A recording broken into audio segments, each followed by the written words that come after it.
All right, hope everyone is doing fantastic. Welcome to the video. So, if you want to land a high ticket sales job, 10 to 20K or beyond in 2026, there's really 5 skills that you need to master. Now, luckily for you, you little motherfuckers, I have all 5 of them right here and we're gonna go over them. Now, this list, it comes from managing Iman Gadzi's entire sales operation for around 2 years. I've collected well over $5 million in high ticket sales, and I'm currently running 6 teams all across multiple 7-figure offers where I've really sat in on a ton of different interviews, probably more than most people would ever see in their entire life. And I'm still in the ring on sales calls as well. So in this video, I'm gonna break down exactly what those 5 skills are. And really the 5th one in my eyes is the single biggest reason behind almost every hire that I have ever made on my offers. So let's get into it. All right, so the first skill that I look for, honestly, it has nothing to do with how long you've been in sales. So I wanna break that misconception right out of the gate. Because honestly, if you're brand new to the high ticket space, it kind of could actually work in your favor, right? Based on how I hire anyway. And I think a lot of people hire in the same way, right? Because the people with the experience, let's say the ones who've been floating around the space, especially that kind of 6-month to a year mark, which is technically long in high ticket sales, that's more of what I would call a deteriorating asset. They've kind of been infected by the high ticket space because it's a saturated space that's been set with so much retarded false expectations from people who are barely fucking skilled, but as a result, despite this, they believe they should be pulling in, 50 grand a month, right? And experience in this industry, it doesn't automatically mean that you're good. If anything, it often means that you've been doing things kind of wrong with no one to actually come in and basically take you and course correct you, right? So when I say infected, I mean that they've somehow picked up all of the entitlement that comes with being in this space, but none of the actual fucking skill, right? And then they show up to interviews or on looms genuinely believing that they deserve top tier money, but they've got a shit process and they can barely handle a basic objection. Okay, so the first skill that I look for is self-investment. Okay, and what I mean by self-investment is that you have invested in yourself at some point, right? Before trying to get someone like me to invest into you in this team, essentially, right? Now, the reason for this is I believe how you show up is how your prospects show up, right? And that's a core ethos that I live by. And if you're the kind of person that is only trying to freeball their way through a sales career off of YouTube, right, and free content, kind of tells me a lot of how you're going to perform on calls. And that's for a magnitude of reasons, okay? Because realistically, if you've never invested into your own growth, you just aren't going to be able to sit across from someone on a Zoom call and actually sell them on the concept of investing into yourself. It just doesn't work. Energetically, people can feel that shit on calls, right? Now, when I was building Iman's team, the closers who came in actually who have invested in their own development, right? Whether that was a course, community, membership, a mentor, whatever it was, they consistently outperformed the ones who are trying to just figure this shit out for free. And the funny thing is I've seen that exact same pattern unfold across every single team that I have managed since then. So when I say self-investment, I'm not kind of referring to this hey, I bought a course and we just tick that box, right? There's a difference there. I'm talking about someone who's genuinely came in, invested, studied the craft, right? And got inside of a community or worked with a mentor and they showed up. They actually did the work, right? Because that is the kind of person that just gets it, right? They know that it takes time, right, before the results show up. It's more of a lag indicator, okay? It doesn't matter how expensive the course thing was, it's your dedication to it, because that energy then carries over into everything on the actual calls you're taking yourself, right? Now, the act of investing into yourself only matters if you're actually kind of willing to back it up with how you show up every day, which ultimately leads me into the second skill: burn the boats, right? And this is less of a technique and more of a season that you need to be in, okay? Because when I am looking at someone for a role, I need to know that you are in a phase of your life where you are willing to go all fucking in. And I mean all in, right? Where the relationships or the dating or the going out or the traveling or whatever is kind of pulling your attention, you have made the conscious decision to push this aside for now because this matters more right now. And to kind of iron out why I'm saying this, it's not hey, to work with me, you have to have no fucking life, right? But unfortunately, I've seen this unfold far too many times where people aren't really that committed as they say they are, right? And I can think of a really strong example that recently actually happened, right? This guy was a great fit, great fucking energy. And I truly kind of started to feel, okay, boom, this is someone that I'm going to pour time into and they're going to grow and they're going to crush it. But just recently, they'd met a girl, they moved to Australia. Australia is notoriously a little bit more of a chilled country. So as you can imagine, it's very split focus, right? Like they're kind of like torn between like nice, grounded, you know, beach walks with the girlfriend, right? Keep her happy kind of vibe, or make a fuck ton of money. And ultimately that split focus, right? If you go on Google and you type in divergent versus convergent beam, that's unfortunately what kind of destroys most people, right? We've got like multiple beams of light where we're trying to push into everything. Hell, I want to focus on my health, right? I want to be like the buffest I've ever been in my life, shredded, six-pack abs. I also want to, you know, find the wife and have the fucking, you know, the whole family kind of pathway start. And I want to make the most amount of money that I've ever made in my entire life. And I want to do this and I want to do, and it's like at a certain point,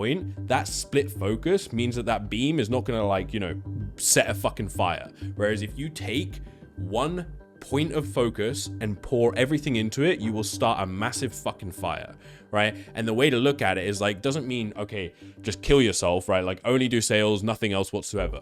But it should be focus points where you've pulled away from the intensity of it, but those things are there to supplement the goal. So what I mean with that is like, I still look after my health so that I can perform better on sales calls, because that's the season I'm in, right? I'm still maintaining relationships or family, right? Because I know that that gives me energy and it resets me so that I can show up at the highest level during sales and 10x my fucking income, right? So you create like these sub-facet of goals that all feed into the main overarching mission of that season, right? Because it's totally okay to not be like fucking, you know, 3 years down the road, you've just been in a constant season of making as much money as possible in sales, right? If you want to do that, go for it. Most people don't want to do that and they're going to get burnt out. So it's the balance of them. But most people try and think, okay, I'm going to give 100% into all of them. It's impossible, right? And if you give just like 20% into all these different things, it doesn't work. Whereas if you kind of balance it and you're like, boom, this is the main mission, and anything I have here is more of just like a small fuel that I will maintain on those things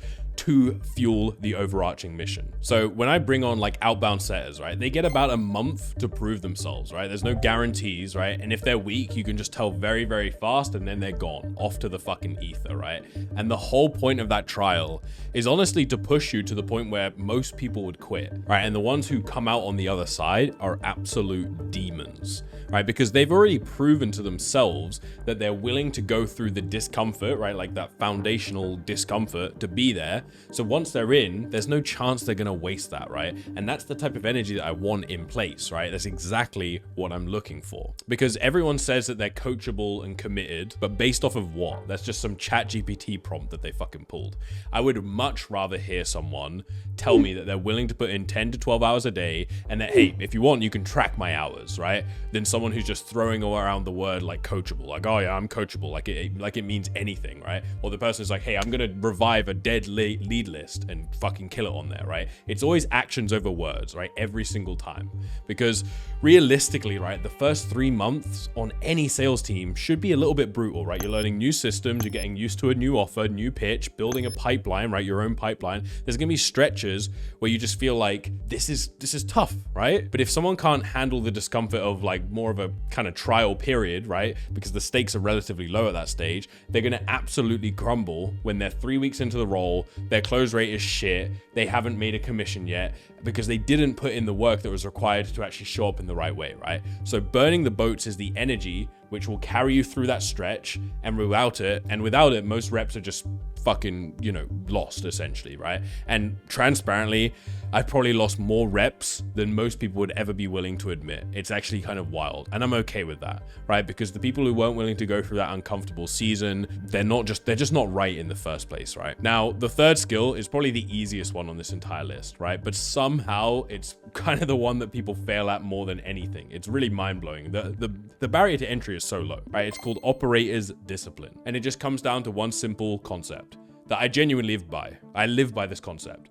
How you do one thing is how you do everything, right? So if you haven't taken 15 minutes, right, to go and buy like a $20 pair of Apple wired headphones with like, so, you know, a decent-ish mic, and you're ripping onto an interview or a Loom call with your phone speaker and it sounds like you're in a fucking wind tunnel, I know that you're not serious and you take no pride in your own kind of like actions, right? And if the light behind you is flaring so bad that I can barely see your face when you're on Zoom, I just know that you are not paying attention to the little details, right? And if your Loom video has 3 seconds of dead silence before you start talking, it's like, bro, you can literally go in and you can just trim it. Like the barrier to low, the barrier to entry is so low, right? Just doing these things already puts you ahead of so many people that are applying. It's crazy. It's genuinely crazy. I go through so many Looms, right? And obviously it goes way beyond just your setup, right? So if you're interviewing for a role, know what the offer is, right? Know what it does, who is it serving, what the price point is. Again, some of this sounds so basic, but it's fucking mind-blowing, right? Because the amount of times that I've asked someone, hey, you know, what stood out about this offer specifically? And they're like, hey, I have no idea, right? I don't even know what offer this is. I've just been mass applying. It's like, okay, cool. Right? I get it. But like, even if you're applying to 100 roles, the second that you get an actual interview, at least spend 15 minutes learning about the thing that you are interviewing for. Like, this should be common sense, right? And also, you should be able to follow basic instructions, right? This is so key because when I was on Iman's team, right, I remember distinctly the interview invite would literally tell you what to wear, right? Like round 1 was like a white t-shirt, and then I think the next one was like, hey, wear a smart black shirt, right? And again, if you didn't read what was sent to you, you wouldn't be allowed on the meeting. They would kick you straight off, and people just wouldn't do it. It's mind-blowing. And the same thing happens now as well. Like even with my Instagram, I'll post a story saying, hey, reply to this with the Loom. And the amount of replies I get where it's like, I'm interested.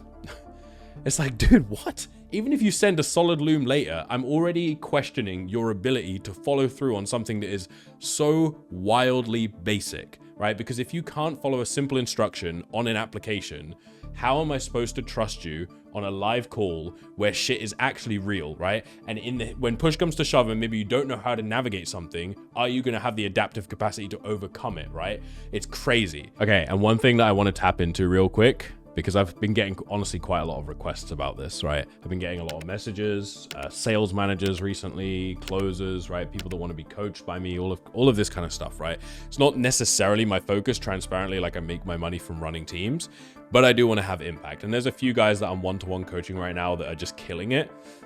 So I am thinking of kind of putting something in place. There's some stuff that I'm kind of playing around with.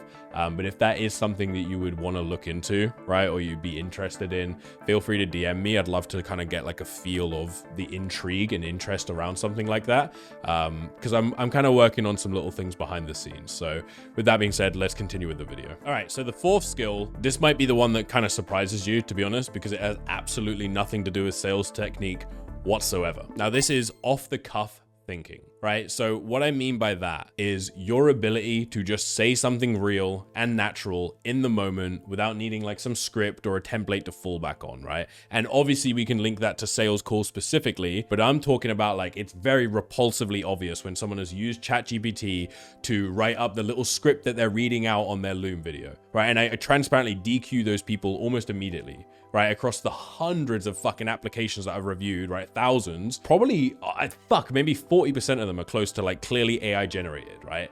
And often the application itself, it might not even be bad. It might even be decent, but it kind of tells me that people can't think on their own feet, which is very concerning, right? I legitimately do believe that some of these people, based off of their kind of energy with it, they could have been good, but they don't have the ability to just say something natural off the rip, which for me is often a deal breaker. It's very rare I will go and interview those ones, right? Because if you can't come up with something authentic for a very low pressure application where you can record it 50 fucking times, right? It's like, hey, when you're 10 minutes into a call and someone starts frame controlling you, what the fuck are you gonna do? Because you didn't prepare for it. You're gonna hit a crossroads, you're gonna completely fall apart, right? And again, it's just, I don't look for those kind of character traits, right? And what's wild is the difference between a natural response and a ChatGPT one is so obvious. Like I can tell within the first like 6 words that it's clearly ChatGPT, right? Like I hold the highest standard, no exceptions. I'm like, oh, here we go, right? Because a real person,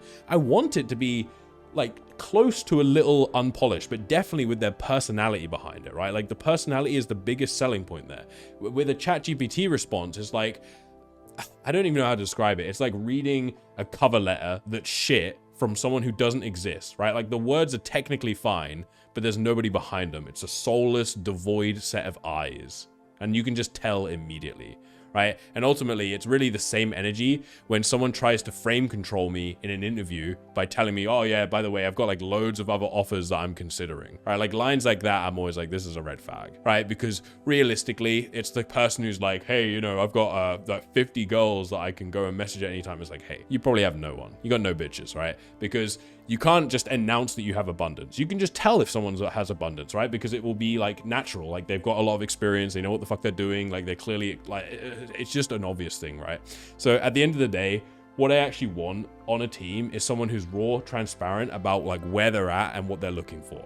Because again, like I'm going to be working with this individual, right? And I would much rather work with someone who feels like a tiny bit rough around the edges, but they're genuinely themselves, rather than someone who's like super polished, right? Rehearsed like crazy with this little script where you can see their eyes like dashing across the screen and stuff, right? It's just not the move, right? And if you're someone who's like naturally like shy or reserved, or you just have kind of like this weird energy on calls and stuff, like my number one advice to those people is just like go experience some life. Like you can tell when someone's just experienced life a little bit.